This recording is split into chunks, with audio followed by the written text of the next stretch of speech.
Why do you think that is? I mean, why is that? I mean, is it just because people are lazy today, or they're bored? I mean, are we just like bored, spoiled children who've just been lying in the bathtub all day, just playing with their plastic duck, and now they're just thinking, well, what can I do? Okay, yes, we are bored. We're all bored now. But has it ever occurred to you, Wally, that the process that creates this boredom that we see in the world now may very well be a self-perpetuating, unconscious form of brainwashing created by a world totalitarian government based on money, and that all of this is much more dangerous than one thinks, and it's not just a question of individual survival, Wally, but that somebody who's bored is asleep, and somebody who's asleep will not say no?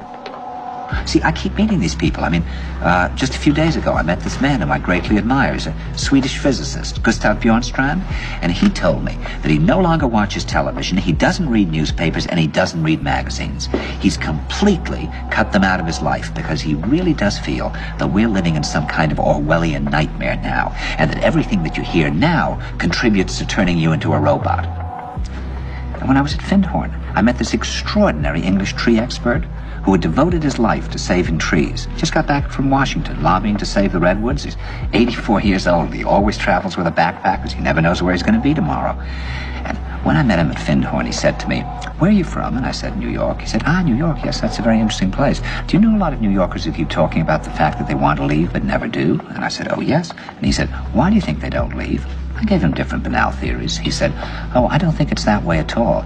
He said, "I think that New York is the new model for the new concentration camp, where the camp has been built by the inmates themselves, and the inmates are the guards, and they have this pride in this thing they've built. They've built their own prison, and so they exist in a state of schizophrenia, where they are both guards and prisoners, and as a result, they no longer have, having been lobotomized, the capacity to leave the prison they've made, or to even see it as a prison."